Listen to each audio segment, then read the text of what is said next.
So here we are at Cheveley Park Stud, which is a commercial thoroughbred breeding establishment based in the heart of the Equine Breeding and Racing Centre in Newmarket. They say horses have been here for 1,000 years, going back to King Athelstan. Since then, several reigning monarchs have part-owned Cheveley, including King Canute, Edward the Confessor, William the Conqueror, Edward I and Edward II. In the early 19th century, the Duke of Rutland bought Cheveley Park Stud, and before long he had classic success in 1828. Henry McElmonts, 11-time winner of his 12 races, who came to stand at Cheveley Park Stud. And here is the plaque that commemorates this fantastic racehorse, a Triple Crown winner, and who is very much the main part of Cheveley Park Stud. This stable now accommodating Pivotal, obviously who needs little introduction, a stallion bred by Cheveley Park Stud, and who at the age of 27 is still covering a select book of mares.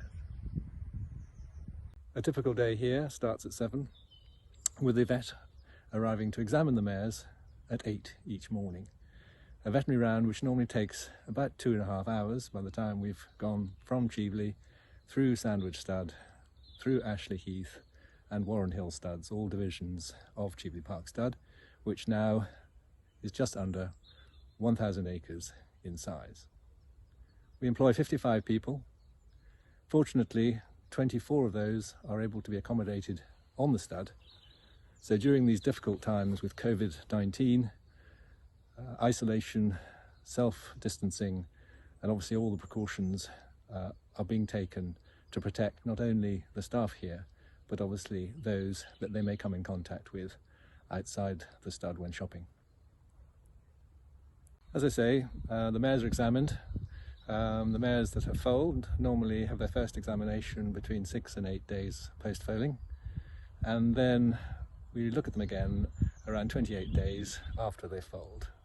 This is the first opportunity really when the mare could perhaps be mated back, and therefore obviously we then check the mares, see how they are, see that they're fully recovered from foaling, and then mated on the recommendation of our veterinary advisor. We then look at the mares after covering, make sure they've ovulated, and all being well, we then see them again around 16 days post mating, where we check for pregnancy using an ultrasound machine. After that, they're checked routinely at 21 days, usually around 32 days, 45 days, and then at 65 days.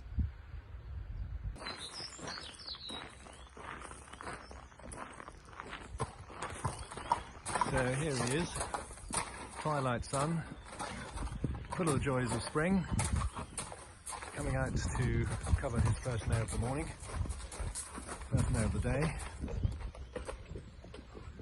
being handled by John Rice, head of the stallion department, and as you can see, full of enthusiasm. And Twilight, as ever, slightly reluctant to go back to his box, but looking at a picture, Twilight Sun by Kailaki, out of Twilight Mistress by Ben Ashmore.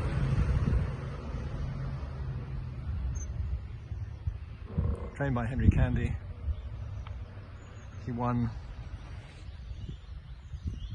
2 Group 1 races of Twilight Sun. He's an 8-year-old son, champion sprinter Kailaki, out of Twilight Mistress by Ben Ajwad by Rainbow Crest.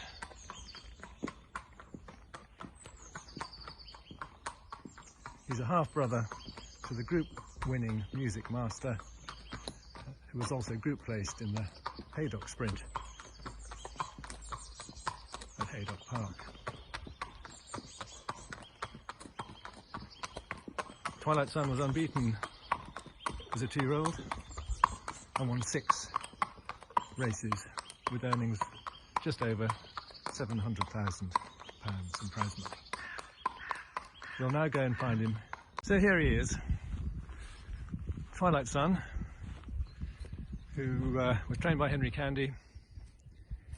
As I say, he won 6 races, including the Group 1 Sprint Cup at Haydock Park, and he also won the Diamond Jubilee Group 1 at Royal Ascot. He was second in the Champion Sprint at Ascot and is certainly a very exciting prospect as a stallion for the future. There's a good boy.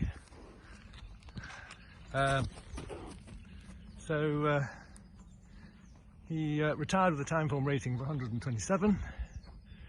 He defeated 14 individual Group 1 winners, and his first crop of yearlings were extremely well received last year,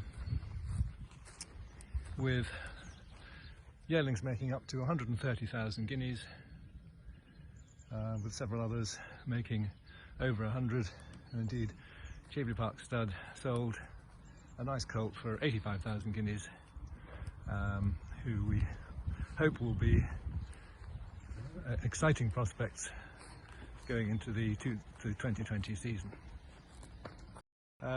He covered 145 mares in his first book, so he's got around 120 2-year-olds in training, most of which are with some fantastic trainers. We have 8 2-year-olds by him. Ours are with Archie Watson, Richard Fahey, Carl Burke, and Twilight Sun's trainer Henry Candy. He's got a terrific temperament. He's a little bit cheeky, a little bit sparky. How would I describe him? Probably a bit of an enthusiast for life. And never forget Henry telling me the story that he always used to hesitate when going back to his box after working, and he had to take his cap off and throw it at his bottom, and once it touched his bottom, he quietly walked back into the box. And he's a bit the same here. That little trait has continued. So we're very much looking forward to seeing racing start. These are very difficult times for everyone. The industry is very conscious of social distancing and has to be seen to doing the right thing. But it'd be wonderful to try and get racing back on track, even if it's behind closed doors. And it's encouraging to see the French are considering starting racing again by mid-May. So here we have Twilight Sun, all before him, looking a picture in the April spring sunshine at Cheveley Park Stud.